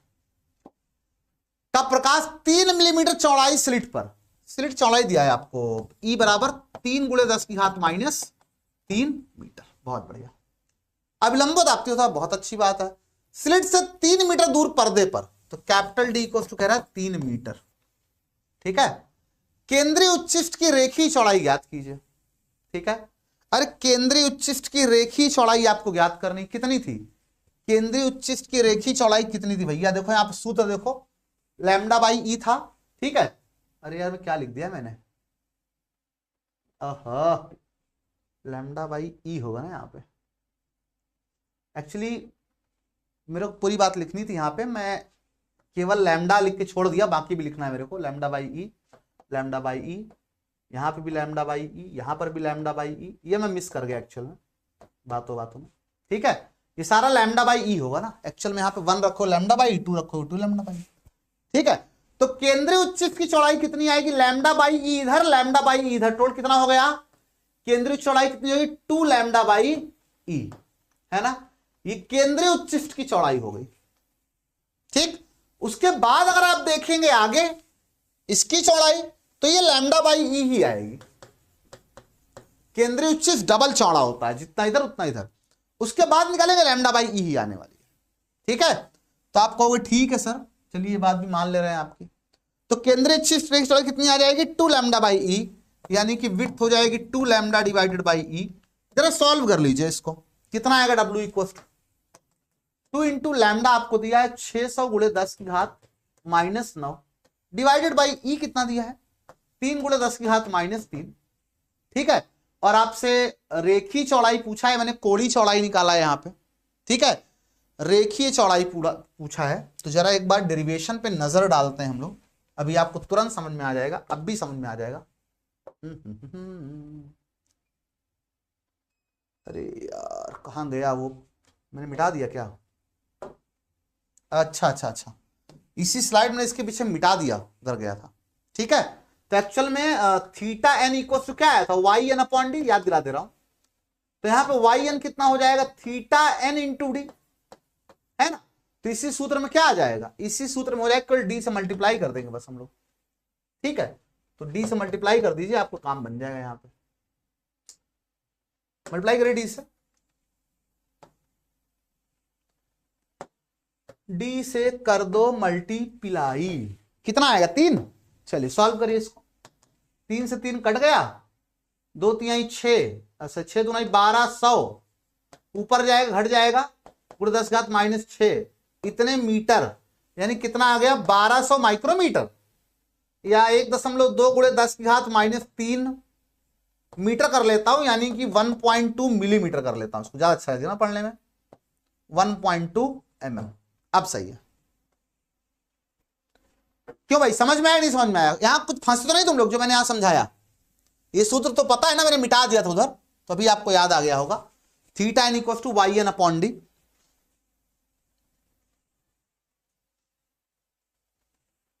क्लियर है।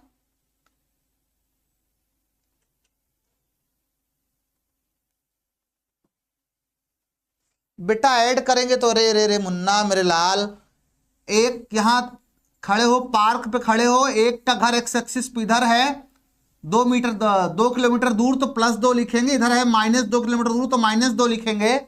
तो क्या दोनों घर के बीच की दूरी 0 हो गई, चौड़ाई निकाल रहे हो, चौड़ाई अदिश राशि है मुन्ना मेरे लाल, उसमें प्लस माइनस कंसीडर नहीं करेंगे, ऐसे करोगे तुम लोग, बताओ, मैं नाक कटाऊं तुम सब, बताओ। चलिए आते हैं प्रकाश के ध्रुवण पे, और चैप्टर बस खत्म ही होने वाला है, 5 मिनट समय और दीजिए, और बस अभी ऐसे ऐसे निपटा देंगे हम लोग, ठीक है, मात्र 5 मिनट।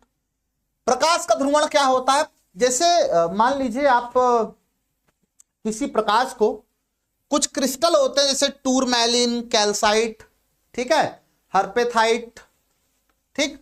जब इस पे आप इस प्रकाश को डालते हो, आपतित कराते हो प्रकाश को, तो होता क्या है कि ओरिजिनल जो प्रकाश आपका होता है, आध्रुवित प्रकाश जो होता है ये आध्रुवित प्रकाश, कौन सा है, आध्रुवित प्रकाश, ठीक है। तो आध्रुवित प्रकाश में जो प्रकाश के कण कंपन कर रहे होते, जो आपको इसे बताया जाता है ना, 2 बातें समझिए पहले आप लोग, ये वैद्युत क्षेत्र वेक्टर का कंपन हो गया, और इधर आपका चुंबकीय क्षेत्र वेक्टर कंपन हो गया, वैद्युत क्षेत्र वेक्टर और ये चुंबकीय क्षेत्र वेक्टर, वेक्टर बी और वेक्टर ई, ठीक है।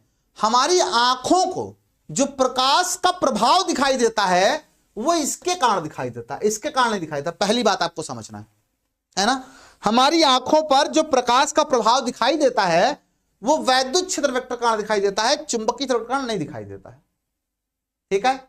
और ये मैंने केवल एक डायरेक्शन में आपको दिखाया है, एक्चुअली प्रकाश इधर जा रहा होता है, ऐसे जा रहा होता है प्रकाश ना, ध्यान से देखना, प्रकाश से जा रहा है ना, तो वैद्युत क्षेत्र वेक्टर इधर भी कंपन कर रहा होता है, इधर भी कंपन कर रहा होता है, इधर भी कंपन कर रहा होता है, इधर भी कंपन कर रहा होता है, इधर भी कंपन कर रहा होता है। प्रकाश के चलने की दिशा में हर दिशा में वैद्युत क्षेत्र वेक्टर कंपन कर रहा होता है, हर दिशा में, है ना। कोई निश्चित दिशा इसकी नहीं होती है, हर दिशा में होता है। इसको बोलते हैं आध्रुवित प्रकाश, है ना। इसको ध्रुवक बोल सकते हो, पोलराइड बोल सकते हो, पोलराइड बोल सकते हो, ध्रुवक बोल सकते हो, कैल्साइट क्रिस्टल होता है, टूरमैलिन क्रिस्टल होता है, हर्पेथाइड होता है, ठीक है। ये सारे ही क्रिस्टल क्या करते हैं, इसमें एक ध्रुवण अक्ष होती है। तो जैसे ये प्रकाश इससे पास होता है, दूसरा निकलने वाला प्रकाश जो होता है उसमें, ध्यान सुनिएगा, इसमें से कोई एक वेक्टर छूट जाएगा। जैसे मान लो यहां पे ये वाला छूट गया, बाकी सभी वेक्टर गायब हो जाएंगे। जैसे मान लो कि यहां पे प्रकाश इसी में से गुजर रहा होता है स्लिट से, समझने के लिए, तो जितने तिरछे होंगे सब फंस जाएंगे उसमें, है ना। केवल सीधा वाला ऐसे पार करके निकल जाएगा, है ना। इसको ध्रुवण दिशा बोलते हैं क्रिस्टल की, ठीक है।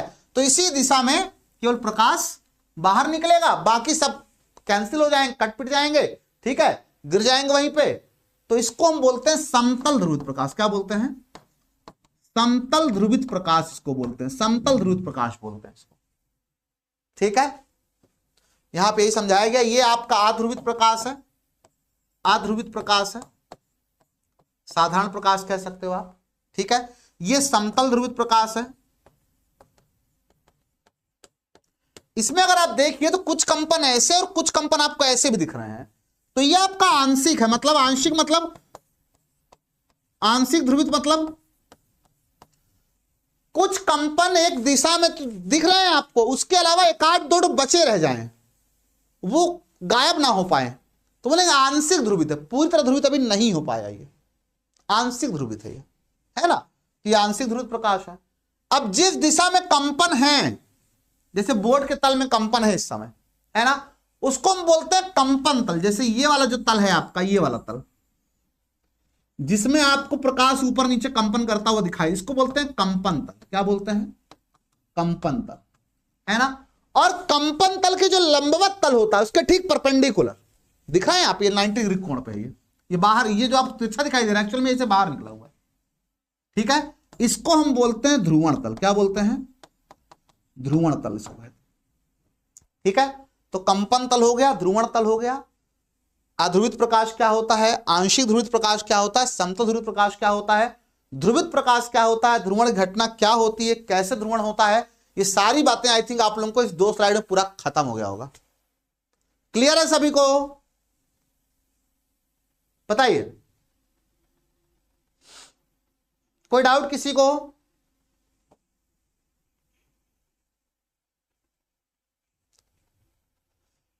अब पोलराइड क्या होता है, ठीक है, पोलराइड किसे कहते हैं।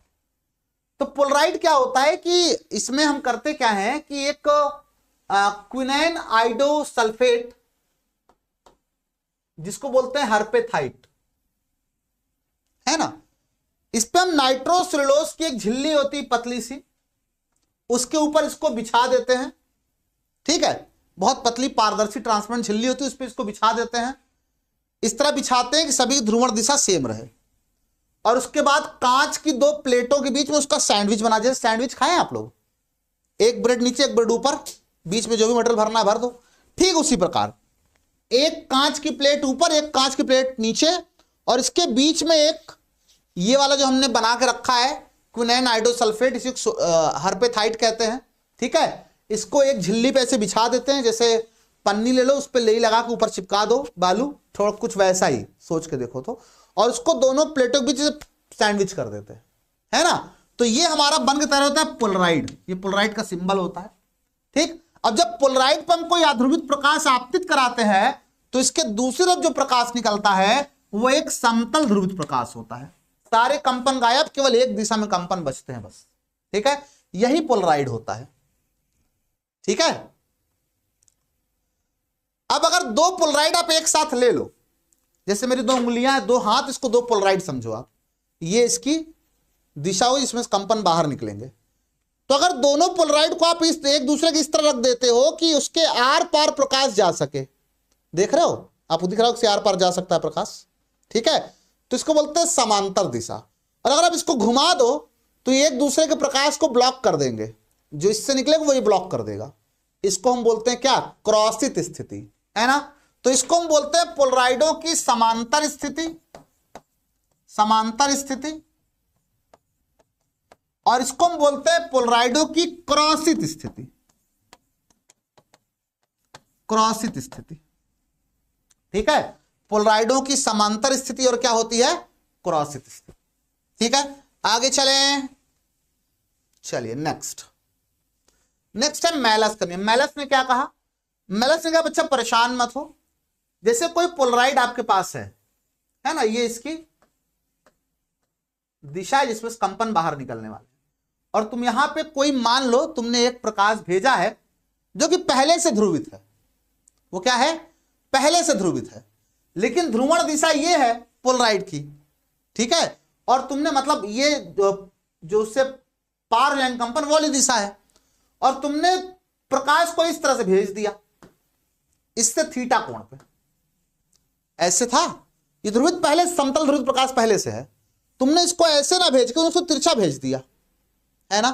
तो क्या होगा कि प्रकाश का मान लेते हैं ये प्रकाश है, इसका ये ए है आयाम, इधर की ओर आ जाएगा ए कॉस थीटा, तो ए कॉस थीटा इससे पूरा पूरा पार कर जाएगा, और इसके लंबवत हो जाएगा ए साइन थीटा, ए साइन थीटा पूरा पूरा इसमें फंस जाएगा, और ए कॉस थीटा क्योंकि एकदम समांतर है इसके, तो इससे बाहर निकल जाएगा, है ना। क्यों भाई, यानी इससे निर्गत प्रकाश कितना हो जाएगा, ए बराबर ए नॉट कॉस थीटा। अगर मैं इसका ओरिजिनल ए नॉट कह देता हूं तो ए नॉट कॉस से बाहर निकलेगा, अगर मैं इसका वर्क कर दूं तो ए स्क्वायर बराबर A naught square cos square theta हो जाएगा, है ना। और अगर मैं के से मल्टीप्लाई कर दूं तो के ए स्क्वायर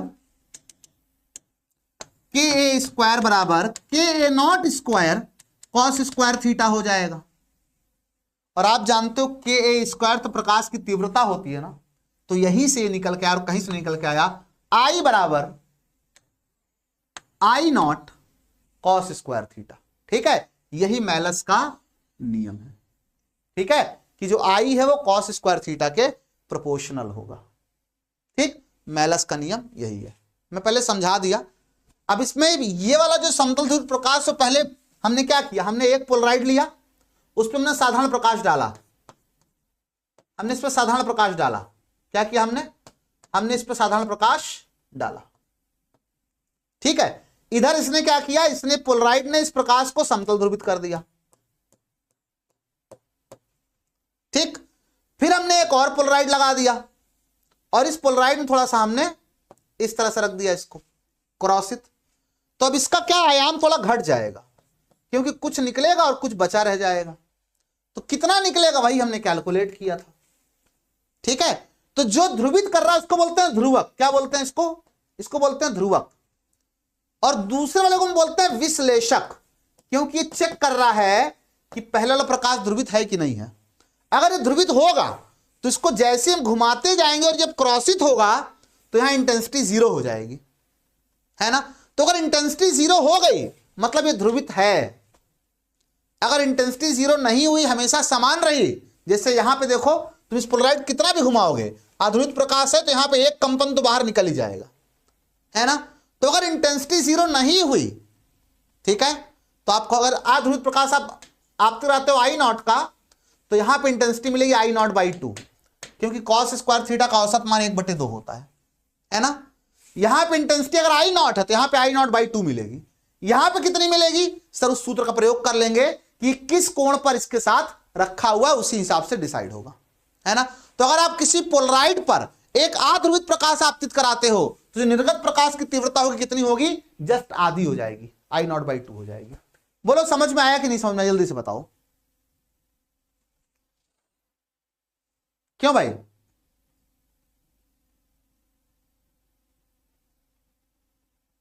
बताइए।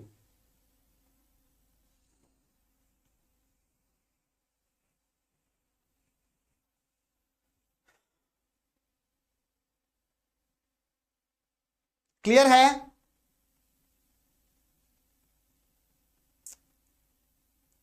समझ आया। आई नॉट इस प्रकाश की अधिकतम तीव्रता है, अगर आप ये आपतित कर रहे हो तो ये आई नॉट, ये आपतित कर रहे हो तो ये आई नॉट है। ठीक है, ठीक, चलिए लास्ट टॉपिक है ये पोलराइड का उपयोग, और इस पे एक सवाल है। तो पोलराइड का उपयोग कहां करते हैं? सबसे पहले हम लोग, क्योंकि हमने बताया कि ध्रुवित प्रकाश की तीव्रता को ठीक अध्रुवित प्रकाश यानी साधारण प्रकाश यानी सूर्य का प्रकाश जो है उसकी तीव्रता को आधा कर देता है, तो हम लोग पोलराइड वाले चश्मे प्रयोग करते हैं। तो हमारी आंखों पे जस्ट आधी इंटेंसिटी पड़ती है, देखने में एकदम क्लियर कांच जैसे दिखते हैं, काला नहीं दिखता वो, लेकिन हमारी आंखों पे ठीक आधी इंटेंसिटी पहुंचती है, तो हम धूप के चश्मे में इसका प्रयोग कर लेते हैं। ठीक है, हम गाड़ी के खिड़की वगैरह में इसका यूज करते हैं। सामने विंड शीट लगी होती है, जो फॉरेन में गाड़ी वगैरह होती है उसमें क्या होते हैं, दो पोलराइड लगे होते हैं। विंड शीट पे ऐसे लगा होता है और जो सामने हेडलाइट होती है उस पर ऐसे लगा होता है, और दोनों हेडलाइट से जो प्रकाश आएगा वो ऐसे समतल ध्रुवित हो जाएगा, और जो आगे विंड शीट लगी हो तो इस पे ऐसे पड़ेगा प्रकाश। तो कमाल की बात यह होती है कि सामने वाली लाइट की चकाचौंध अंदर नहीं पड़ती ड्राइवर के ऊपर। कितनी कमाल टेक्नोलॉजी है ना, यहां यूज नहीं करते, पैसा बचाते हैं। ठीक है, 3D जो फोटोग्राफिक कैमरे होते हैं उससे 3D जो पिक्चर देखते हैं हम लोग, उसमें भी हम लोग जो चश्मा यूज करते हैं वो पोलराइड से बना होता है ना। तो पोलराइड का ये भी यूज करते हैं। ये पोलराइड का कार की हेडलाइट में करते हैं, मैंने बता ही दिया आपको। एरोप्लेन की खिड़की में हम लोग पोलराइड लगा देते हैं और उसको घुमा करके एरोप्लेन के अंदर जो लाइट आ रही होती है उसको मैनेज कर लेते हैं। क्रॉसित कर देंगे, लाइट जीरो, समांतर कर देंगे, लाइट पूरा धूप अंदर आना शुरू हो जाएगा, है ना। तो महंगी जगह महंगे चोचले होते हैं, तो ये सब यूज करते हैं। फिर एक क्वेश्चन है छोटा छोटा, कह रहे यदि निर्गत प्रकाश की तीव्रता अधिकतम तीव्रता की आधी हो, अरे ये तो मैंने अभी करा ही दिया है ना, तो ध्रुवक विश्लेषक के मध्य बनने वाले कोण का मान ज्ञात कीजिए। यानी कह रहा है आई बराबर आई नॉट बाई 2 आधा हो जाए, तो आई बराबर सूत्र कितना होता है, आई नॉट कॉस स्क्वायर थीटा, और ये कितना है, आई नॉट बाई 2 है बराबर आई नॉट कॉस स्क्वायर थीटा। ये कट गया तो कॉस थीटा कितना आ गया, 1/√2, यानी थीटा कितना आ गया, 45 डिग्री। यही आपसे पूछा था, बोलो समझ आया कि नहीं समझ में आया? क्लियर है भाई? तो आज की क्लास यहां खत्म हो गई। ठीक है, अब हम लोग मिलते हैं आपसे नेक्स्ट टर्न पे। तब तक के लिए सभी को bye bye and good night.